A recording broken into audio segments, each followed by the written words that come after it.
The Zephyrian research ship Crystalline Dawn moved slowly through the dark space near what used to be called the Sol System. Commander Vex 12 stood on the bridge, his blue skin shining under the soft lights. His 4 arms worked at different control panels while his large black eyes watched the empty space ahead. "Commander, we're picking up something strange," said Lieutenant Nara from her station. Her voice carried the musical tone that all Zephyrians had when they spoke. "It's big, really big." Vex 12 turned 2 of his eyes toward her while keeping the other 2 focused on the main screen. This was a useful trick that his species had developed over millions of years. "Show me," he said. The main screen flickered and then showed a massive shape floating in the darkness. It was clearly a ship, but unlike anything the Zephyrians had in their fleet. The hull was dark gray and covered with strange markings. Parts of it looked damaged, with holes and twisted metal visible even from a distance. "It's human," whispered Dr. Kala Wesp from behind the commander. She was the ship's expert on dead species, and she had spent most of her life studying the ruins that humans had left behind.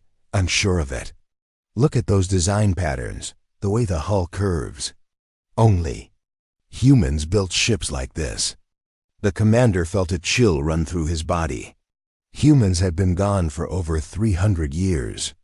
Everyone in the galaxy knew the story. They had controlled 12 star systems once, building cities on dozens of worlds. Then one day, they just vanished. No one knew why or how. They left behind empty cities, abandoned space stations, and ships like this one, floating in the dark. "Are there any life signs?" Vex 12 asked. Lieutenant Nara worked at her controls for several minutes. Her face showed confusion as she read the results. "Nothing from the main ship, but Commander, there's something else. Deep inside the ship, I'm getting very weak power readings. Something is still working in there." Dr. Wesp moved closer to the screen. Her excitement was clear in the way her skin changed color from blue to a light purple. This always happened when Zephyrians got emotional. "Commander, this could be the discovery of our lifetime. We've found dozens of human ruins, but never anything with active power. Never anything that might tell us what happened to them." Vex 12 thought carefully. His orders were to map this region of space and collect any interesting samples. Finding an active human ship certainly counted as interesting, but it could also be dangerous. The galaxy was full of stories about human technology that still worked after centuries. Most of those stories ended badly for the people who found it. "Prepare a boarding team," he decided. "But take every precaution. Full protective gear. Weapons ready, and I want constant communication with the ship." Dr. Wesp was already moving toward the door. "I'm coming with you." "Absolutely not," Vex 12 said firmly. "You're too valuable to risk. Commander, with respect, I'm the only person on this ship who can read human writing. If there are any clues about what happened to them, you'll need me to understand them." Vex 12 knew she was right. He had studied human history too, but not like Dr. Wesp.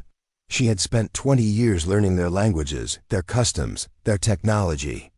If anyone could figure out the secrets of this ship, it would be her. An hour later, the boarding team floated through space toward the human ship. There were 6 of them in total: Commander Vex 12, Dr. Wesp, Lieutenant Nara, and 3 security officers. They all wore heavy protective suits and carried enough equipment to survive for days if something went wrong. The human ship was even bigger up close. It stretched for almost 2 kilometers from front to back. The hull was covered with symbols that Dr. Wesp recognized as human military markings. Some of them were numbers and letters. Others were pictures that seemed to show rank or unit information. There, Dr. Wesp pointed to a section of the hull where the metal looked different. "That's an airlock. The design is standard for human military vessels from about 300 years ago." The airlock still worked. The team was surprised when the outer door opened smoothly after. Dr. Wesp entered a simple code she had learned from other human ruins. The inner door opened too, revealing a corridor that stretched into darkness. "The air is breathable," Lieutenant Nara reported after checking her instruments. "Pressure is good. Temperature is cold, but not dangerous." They moved through the ship, slowly, using portable lights to see. The corridors were built for humans, which meant they were the right size for Zephyrians too, but everything felt wrong somehow. The walls were too straight. The corners were too sharp. Humans had built everything with hard edges and straight lines, unlike the curved and flowing designs that Zephyrians preferred. "Look at this," Dr. Wesp said, stopping at a wall covered with human writing.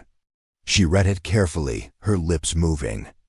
As she translated the ancient words, "It says this is level 7, Section C, military personnel only." "Military," Vex 12 repeated. "So this was a warship." "Not exactly," Dr. Wesp said, still reading. "I think it was a research ship, but a military research ship. The kind they used for special projects." They moved deeper into the ship, following the power readings that Lieutenant Nara tracked on her instruments. The ship was like a maze, with corridors that went in every direction. Most of the rooms they passed were empty or filled with equipment they didn't recognize. After an hour of walking, they found what they were looking for. The corridor ended at a heavy door marked with symbols that Dr. Wesp said meant authorized personnel only and extreme caution required. The door was locked, but Dr. Wesp found a control panel beside it. The screen was still working, showing text in the human language. "It's asking for a password," she said. "Can you figure it out?"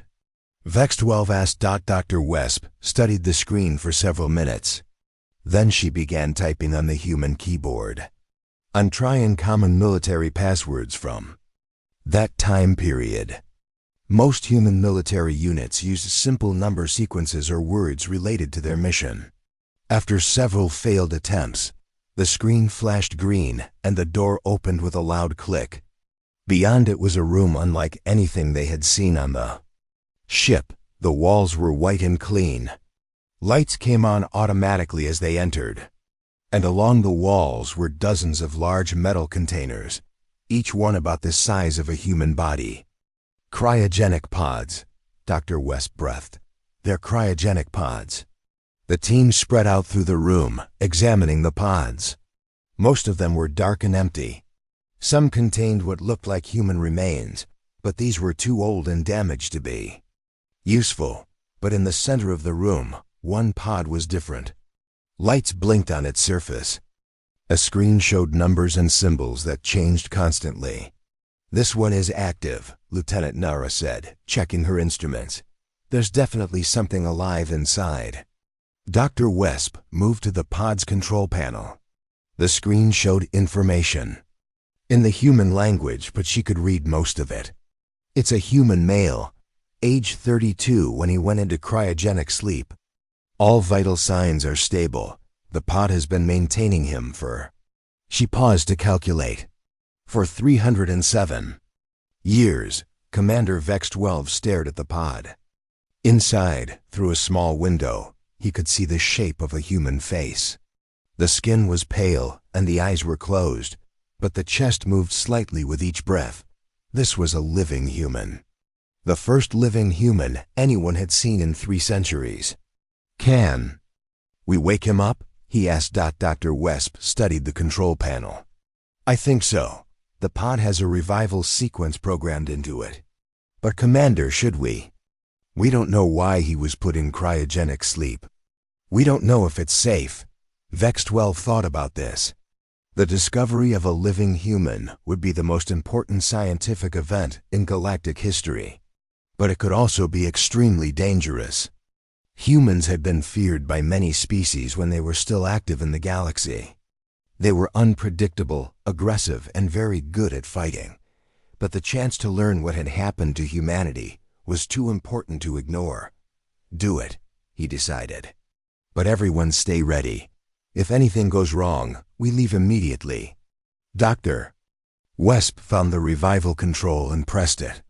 The pod hummed to life, and the lights on its surface began flashing faster. Steam began to rise from vents around the sides. The numbers on the screen changed rapidly as the pod began warming the body inside Dot. It took almost 10 minutes. Then, with a soft hiss, the pod's lid opened. The human inside took a deep, shaking breath. His eyes opened slowly, focusing on the alien faces looking down at him. Dot, when he spoke, his voice was rough from centuries of sleep, but Dr. Wesp's translator picked up his words clearly. "What year is it?" Dr. Wesp spoke through her translation device, her voice gentle but nervous. "It has been 307 years since your species disappeared from the galaxy. I am Dr. Kala Wesp of the Zephyrian Research Council. You are safe." The human sat up slowly in the cryogenic pod. His movements were careful and controlled, not at all like someone who had just woken from centuries of sleep. He looked at each of the alien faces around him, studying them with sharp brown eyes. When he spoke again, his voice was calmer and much clearer. 300 years, he repeated. "And you found me by accident?" "We were exploring this region of space," Commander Vex 12 explained. "We detected power readings from your ship and came to investigate. You were the only surviving occupant." The human nodded as if this made perfect sense. "My name is Jake Morrison. I was a logistics coordinator for the human military." He paused and looked directly at the commander. "Are we at war?" The question sent a chill through every Zephyrian in the room. Lieutenant Nara stepped back instinctively, her hand moving toward her weapon. Commander Vex 12 raised one of his arms in a calming gesture. "No," he said carefully. "There is no war. The galaxy has been at peace for over 2 centuries. The major species work together through the Galactic Council." Jake Morrison's expression didn't change, but something flickered in his eyes. "Interesting. And what happened to my people? Where did humanity go?" Dr. Wesp moved closer, her scientific curiosity overcoming her fear. "That's what we've been trying to understand for 300 years. One day humans were active on dozens of worlds. The next day, all your cities were empty. Your ships disappeared. There was no message, no explanation. You all just vanished." "I see," Jake said. He stood up from the pod, and the Zephyrians were surprised by how easily he moved. There was no weakness, no confusion from his long sleep. His muscles seemed to work perfectly, as if he had just woken from a normal night's rest. "I'll need to see your star charts," Jake continued. "I need to know which species control which territories now. And I'll need access to your communication systems." Commander Vex 12 felt uncomfortable with these requests. "Mr. Morrison, I understand you must be confused and concerned about your situation, but we'll need to follow proper procedures. The Galactic Council will want to interview you. This is the most important discovery in centuries." Jake turned to face the commander fully. When he smiled, it didn't reach his eyes. "Of course, I understand completely.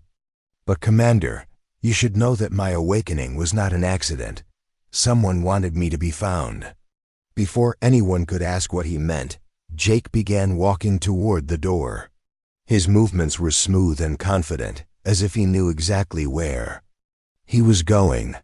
The Zephyrians followed him, unsure of what else to do. As they walked through the corridors of the human ship, Jake asked questions constantly.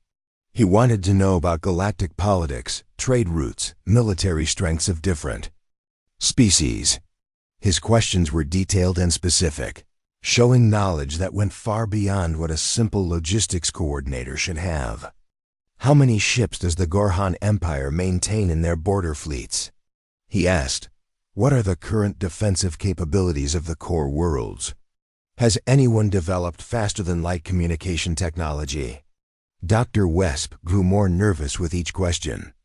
She had spent her career studying human culture, and she knew that humans had been considered dangerous by many species. They were innovative, aggressive, and very good at warfare. But this human seemed different somehow, more focused. More calculating. When they returned to the Crystalline Dawn, Jake was given quarters in the guest section. Commander Vex 12 assigned 2 security guards to watch him, supposedly for his own protection. But everyone knew the real reason. Over the next few days, Jake's behavior became even more concerning. Dr. Wesp visited him regularly to conduct interviews, and she noticed things that worried her. Jake exercised for 4 hours every day. But these weren't normal exercises. He performed movements that pushed his human body to what should have been impossible limits. He could do hundreds of push-ups without getting tired. He could lift objects that weighed 3 times what a normal human should be able to handle. When Dr. Wesp asked about this, Jake simply said, "We had good fitness programs in the military." Jake also spent hours studying the ship's computer systems. The Zephyrians had given him basic access so he could learn about current galactic civilization. But Lieutenant Nara reported that Jake was somehow accessing information far beyond what his clearance level should allow. "He's looking at our navigation systems," she told Commander Vex 12 privately. "He's studying our weapon specifications. He's even trying to access our communication logs." "How is that possible?" the commander asked. "Our security systems should prevent that." "I don't know," Nara replied. "It's like he understands our technology better than we do, even though he's never seen it before." The most disturbing thing happened on Jake's 3rd day aboard the ship. Dr. Wesp was interviewing him about human history when he asked a question that made her blood run cold. "Doctor, in your studies of human culture, did you ever come across something called the Geneva Convention?" Dr. Wesp thought carefully. "Yes, I believe that was a set of rules about warfare. Guidelines for how soldiers should treat prisoners and civilians." "And does the Geneva Convention apply to conflicts with non-terrestrial species?" Jake asked. The question was asked in the same calm, friendly tone that Jake used for everything. But Dr. Wesp felt like she had just been asked if it was acceptable to commit mass murder. I don't understand why you would ask that," she said. Jake's smile never wavered. "Just curious about the legal frameworks that might apply to current situations." That night, Dr. Wesp couldn't sleep. She spent hours in the ship's database, researching everything she could find about human military organization. What she discovered made her even more afraid. Jake Morrison had said he was a logistics coordinator. But as Dr. Wesp dug deeper into human military records, she found that this title had been used as a cover for much more important positions. Many of the humans listed as logistics coordinators had actually been intelligence officers, special operations commanders, or strategic planners. She also found references to something called enhanced personnel in the human military. The planners. She also found references to something called enhanced personnel in the human military. Records were incomplete, but they suggested that some human soldiers had been given medical treatments to improve their physical and mental capabilities. The next morning, Dr. Wesp requested a private meeting with Commander Vex 12. She shared her concerns about Jake Morrison, but the commander was reluctant to take action. "He hasn't done anything threatening," Vex 12 pointed out. "His questions are natural for someone trying to understand what happened to his species. And his physical abilities, while impressive, aren't necessarily dangerous." "Commander, I think we're missing something important," Dr. Wesp insisted. "Humans didn't just disappear randomly. They were too organized, too intelligent for that. And now we find one of them in perfect condition, asking military questions and showing capabilities that no normal human should have."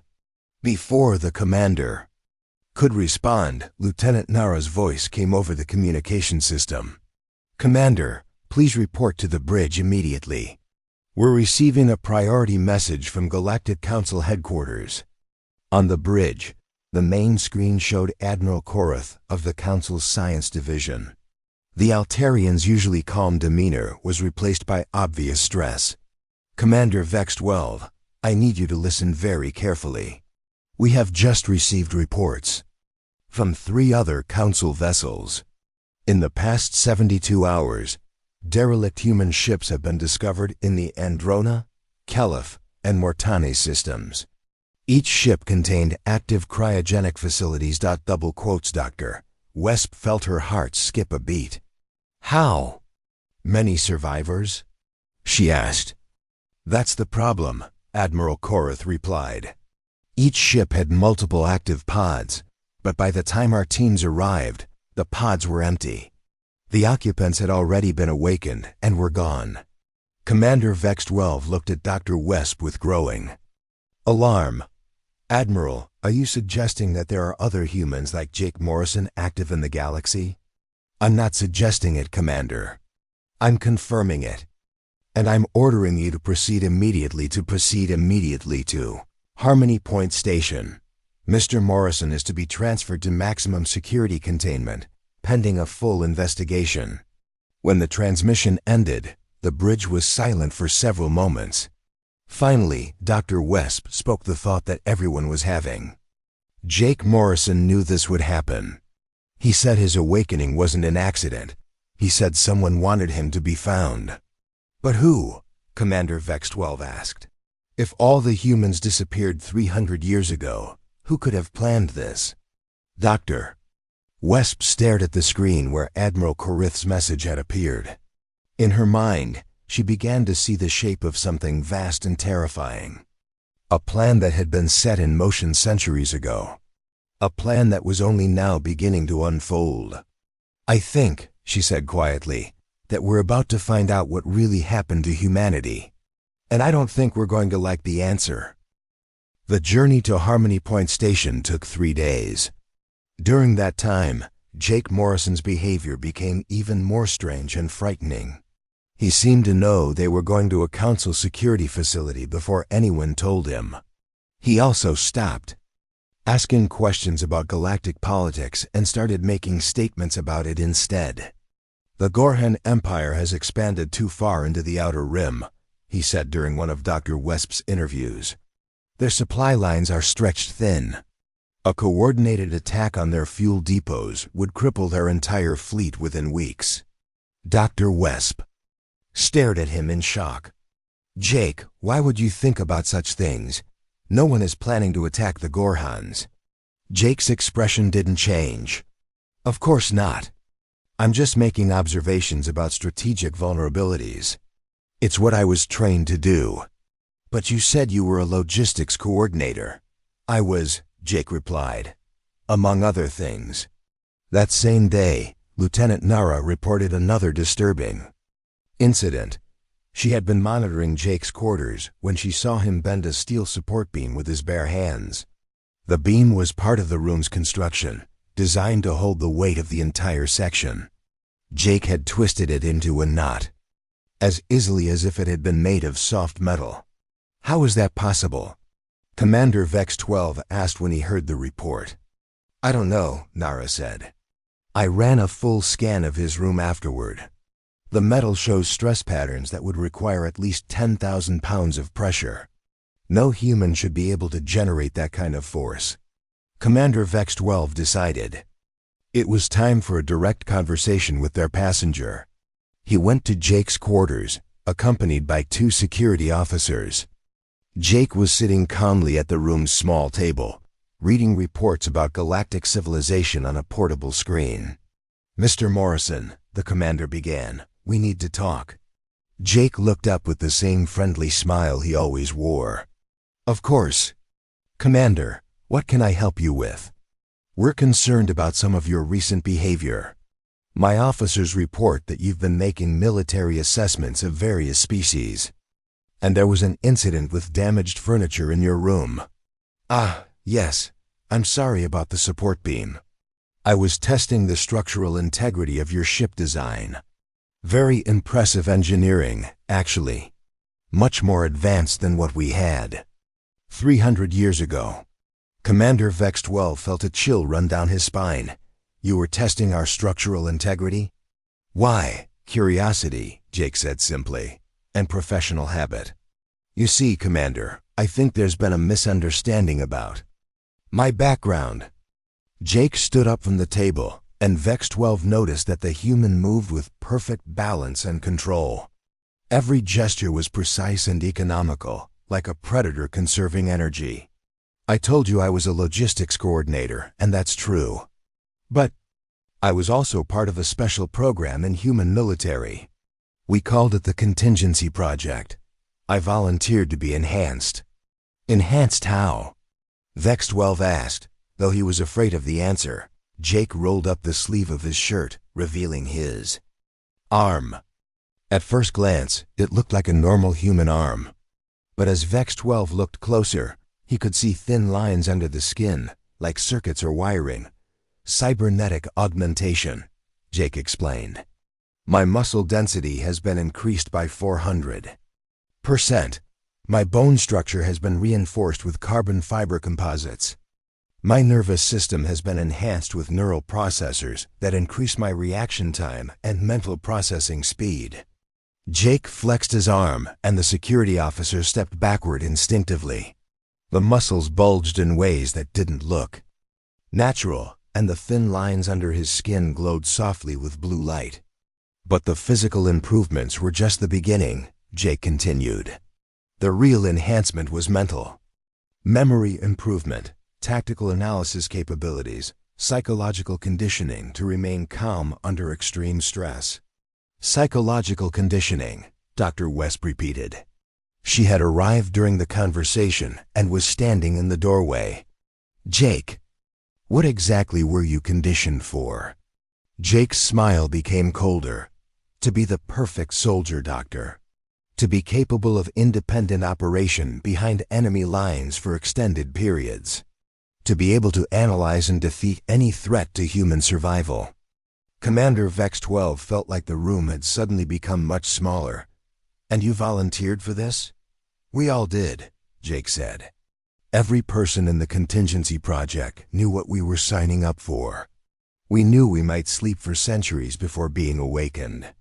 We knew we might be the only humans left when we woke up. And we knew we would have to be ready for anything. Dr. Wesp stepped into the room, her scientific curiosity overcoming her fear.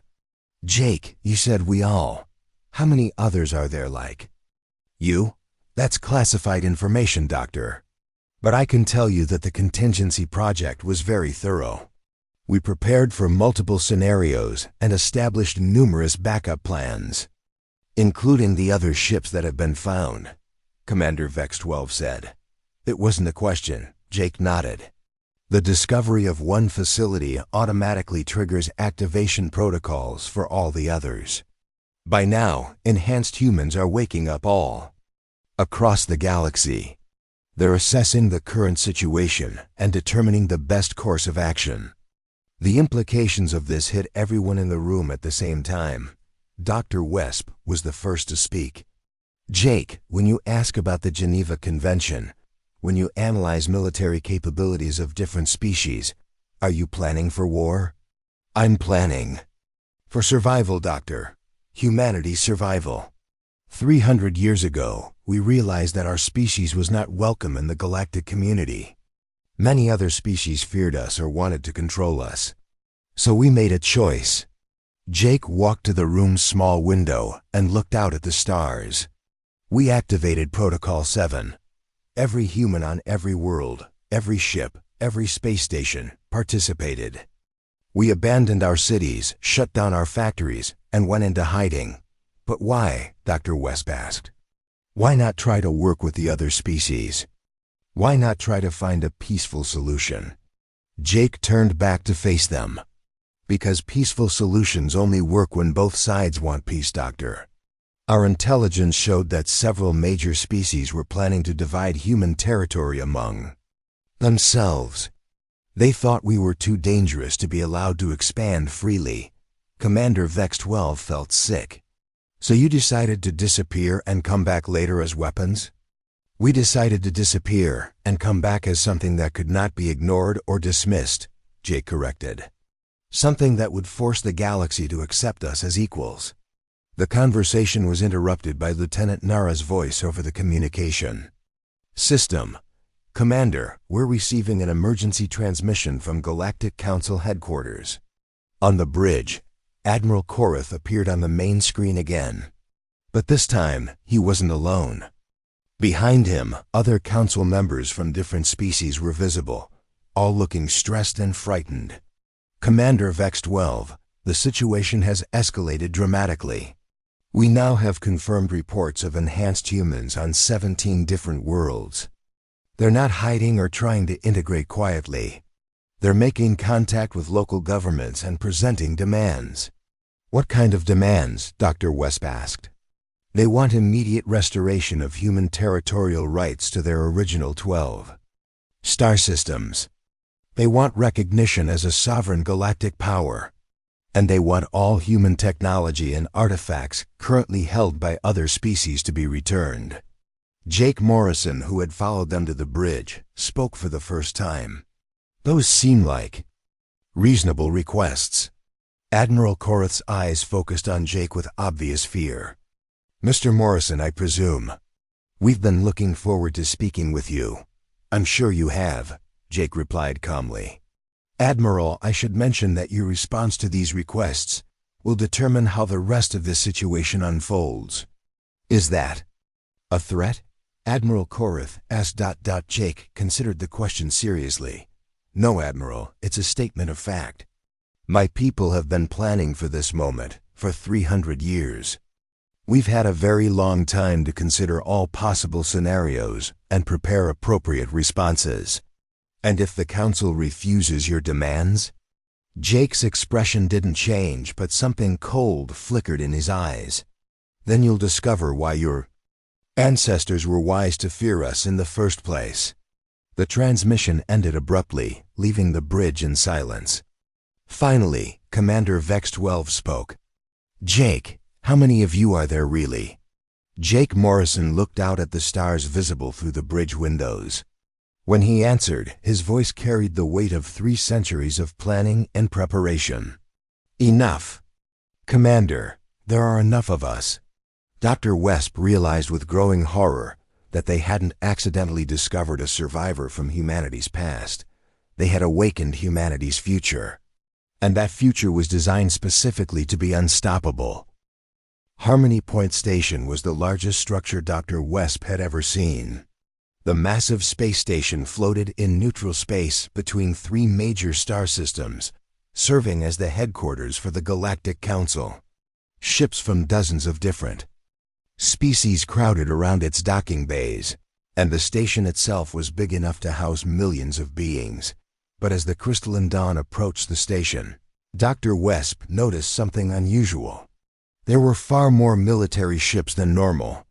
Warships from the Gorhan Empire, the Altarian Federation, and the Caliph Union surrounded the station in defensive formations.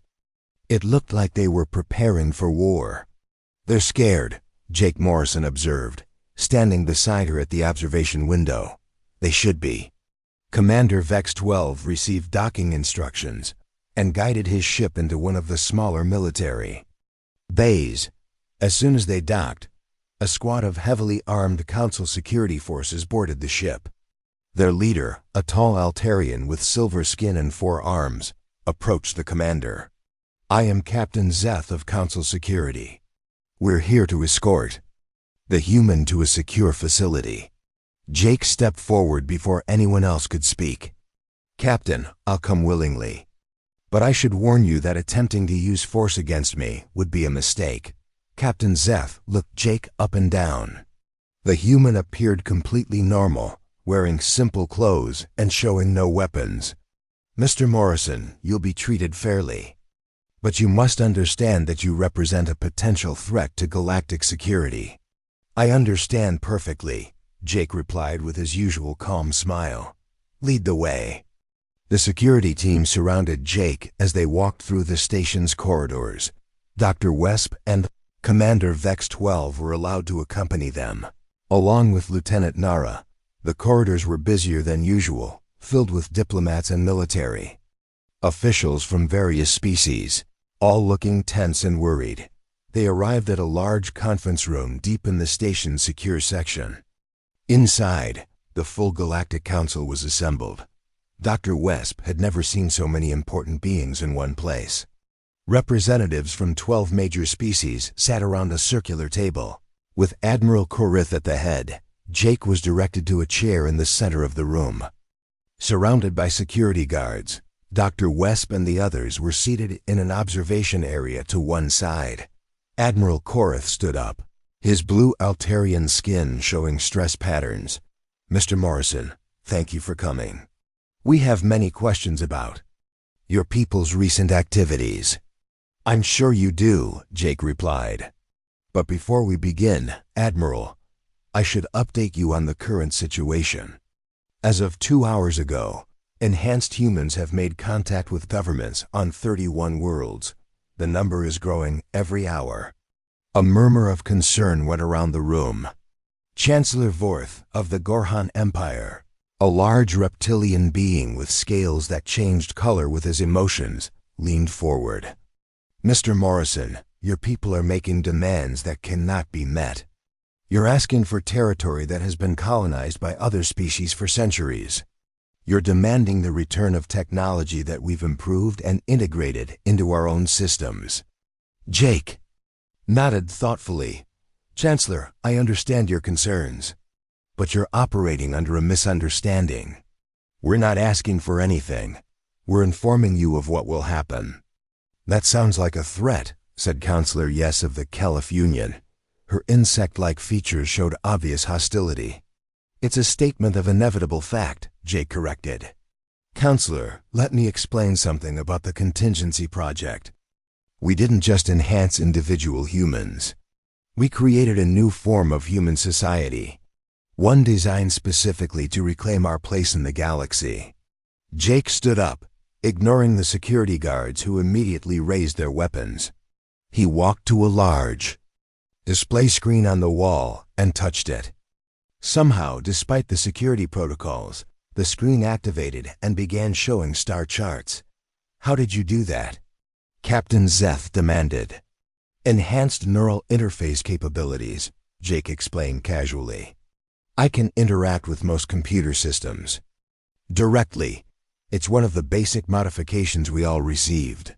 The star chart showed the galaxy with various territories marked in different colors. Jake pointed to several systems highlighted in red. These 12 systems were human territory 300 years ago. They contained 17 inhabited worlds, 43 space stations, and hundreds of mining facilities. All of this infrastructure was built by humans, using human technology and human resources. "But those systems have been settled by other species," Admiral Korith protested. "There are billions of beings living there now." "We know," Jake said simply. "We've been watching. We've kept detailed records of everything that happened to our former territory. We know which species moved in, what they built, how they changed things." Dr. Wesp felt a chill of realization. "Jake, you said humanity had been watching for 300 years? How?" Jake turned to look at her with what might have been approval. "Excellent question, Doctor. You see, we didn't just abandon our territory. We left behind monitoring systems. Automated facilities that recorded everything and transmitted the data to our hidden bases." He touched the screen again, and the display changed to show detailed information about each of the 12 systems. Population numbers, military installations, economic data, political structures. The information was incredibly detailed and obviously very recent. "We know the defensive capabilities of every world in our former territory," Jake continued.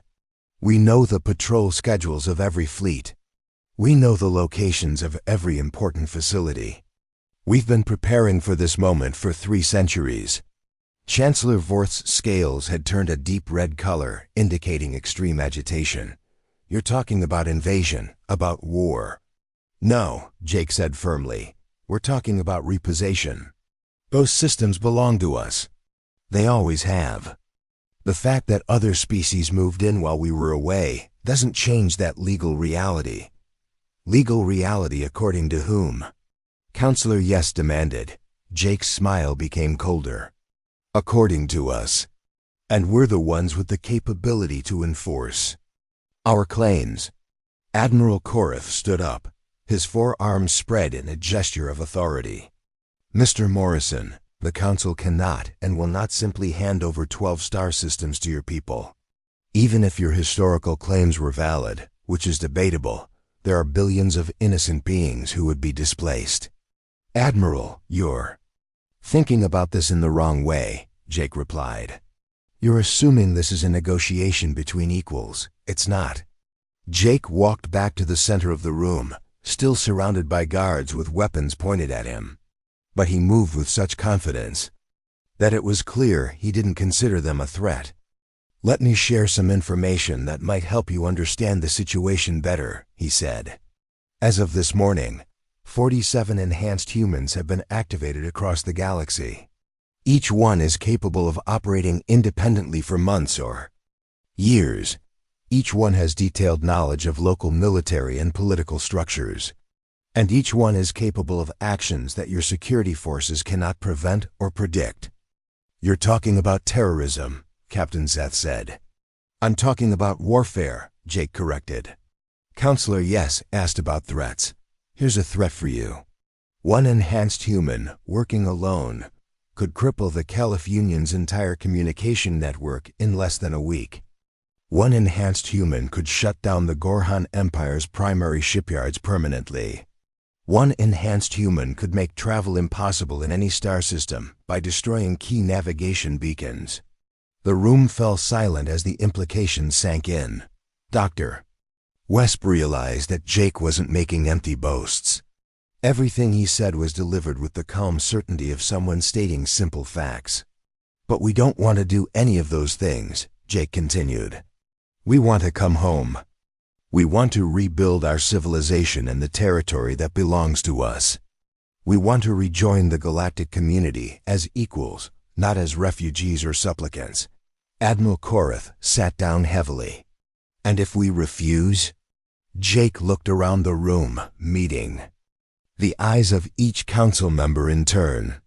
Then you'll discover what 47 enhanced humans can accomplish when they stop asking politely and start taking what they need. How many more of you are there? Chancellor Vorth asked quietly. For the first time since Dr. Wesp had met him, Jake Morrison's smile looked genuinely warm.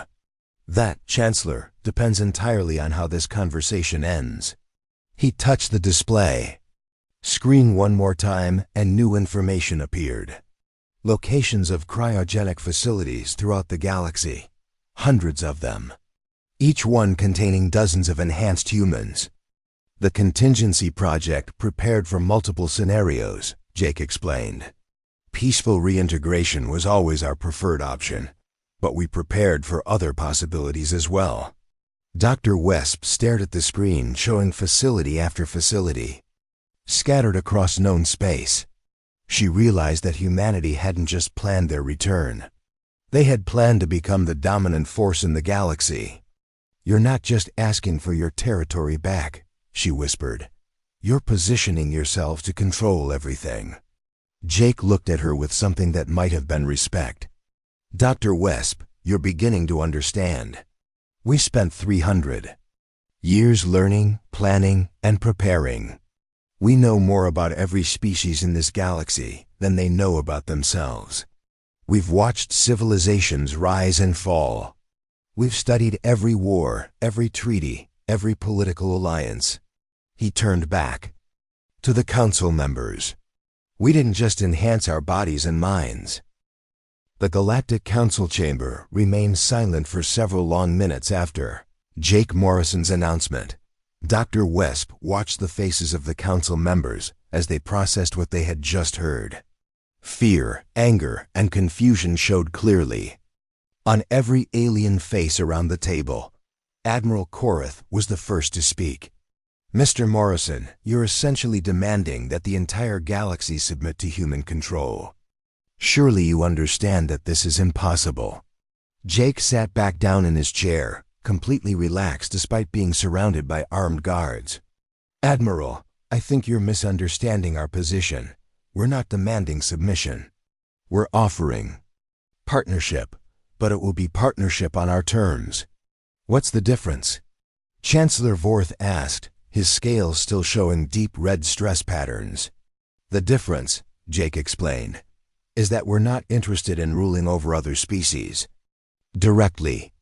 We're interested in making sure that the galaxy develops in a stable, peaceful direction.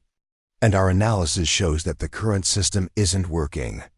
Jake gestured toward the display screen, which still showed detailed information about galactic territories and military capabilities. In the past 3 centuries, there have been 17 major conflicts between Council species. Trade disputes have escalated into military action 12 times. 3 entire species have gone extinct due to preventable resource conflicts. Dr. Wesp found herself leaning forward, despite her fear. And you think humanity can prevent these problems? We know we can, Jake replied. Dr. Wesp, we've spent 300 years studying every aspect of galactic civilization. We've identified the patterns that lead to conflict. We've developed solutions that the current council structure simply cannot implement. Counselor Yes's insect-like features showed obvious skepticism, and these solutions require human dominance? They require human oversight, Jake corrected. Think of us as consultants. Highly qualified consultants with the capability to ensure that our recommendations are followed. Captain Zeth stepped forward, his weapon still trained on Jake. Mr. Morrison, you're talking about using force to impose your will on sovereign governments. That's tyranny. Jake looked at the captain with what seemed like genuine puzzlement. Captain, your own council uses force to impose its will whenever necessary. The difference is that we're much better at it than you are. To demonstrate his point, Jake stood up again. This time, when the guards raised their weapons, something extraordinary happened. Jake moved faster than anyone in the room could follow. In less than 2 seconds, he had disarmed all 6 guards, disabled their weapons, and returned to his seat. The guards themselves were unharmed but clearly shocked. How did you do that? Admiral Korath demanded. Enhanced reflexes, improved muscle, coordination, and 300 years of combat training, Jake replied casually. Admiral, every enhanced human can do what I just did. Many of them can do much more. Dr. Wesp realized that Jake hadn't been threatening them with violence. He had been demonstrating the futility of using violence against him. The message was clear. Humanity wasn't asking for permission because they didn't need it. Chancellor Vorth slammed one of his large fists on the table. This is intolerable. You cannot simply appear after 3 centuries and demand that we reorganize galactic civilization to suit your preferences. Chancellor, we're not demanding anything. Jake said patiently. We're explaining what's going to happen. The process has already begun. As if summoned by his words, Admiral Korath's communication device activated. A junior officer appeared on the small screen, looking panicked. Admiral, we're receiving reports from across the galaxy. Enhanced humans have taken control of key infrastructure on 14 different worlds. They're not harming anyone, but they've shut down military communications, disabled defensive systems, and taken over government facilities. Have there been any casualties? Admiral Korath asked. No, sir. The humans seem to be going out of their way to avoid violence. But they've demonstrated that they can take control of any facility they choose. Our security forces can't stop them. The transmission ended, leaving the council chamber in stunned silence. Jake Morrison looked around the room with the same calm expression he had worn throughout the entire conversation. As you can see, he said, this isn't a negotiation. It's an explanation of new reality. Enhanced humans are currently in control of strategic locations throughout the galaxy. We can shut down trade routes, disable communication networks, or cripple military forces whenever we choose. Dr. Wesp felt sick as she realized the full scope of what was happening. Jake, you planned all of this. The timing, the locations. Everything. Of course we did, Jake replied. Dr. Wesp, we've had 3 centuries to plan every detail. We knew exactly where to place our facilities, which systems to target first, and how to coordinate our actions across multiple star systems simultaneously. But why now? She asked. Why not 50 years ago or 100 years from now? Jake's expression became slightly more serious. Because our analysis indicated this was the optimal moment. The major species have reached a stable balance of power, but that stability is fragile. War between the Gorhan Empire and the Altarian Federation was projected to begin within the next decade. When that happened, it would have triggered a galactic conflict that could have destroyed billions of lives. Admiral Korath looked shocked. What makes you think we would go to war? 73 separate indicators, Jake replied immediately. Resource depletion in the border systems, increasing military buildups, breakdown of diplomatic communications, territorial disputes over mining rights. Our models gave it a 97% probability. Chancellor Vorth's scales had shifted to a yellowish color, indicating surprise and confusion. Even if that were true, what gives you the right to interfere? The same thing that gave the Galactic Council the right to establish neutral zones and trade regulations, Jake answered. The power to enforce our decisions. Counselor Yes stood up, her multiple arms gesturing frantically. You're talking about enslaving the entire galaxy. We're talking about preventing catastrophic war, Jake corrected. Counselor, under human oversight, the galaxy will be more peaceful, more prosperous, and more stable than it has ever been. We're offering you a gift. A gift that comes with chains, Admiral Korath said bitterly. Jake considered this comment. Seriously, Admiral, let me ask you something. In the past century, how many beings have died in conflicts between Council species? Admiral Korath hesitated, then consulted his datapad. Approximately 2 million across all conflicts. Under human oversight, that number will be 0, Jake said simply.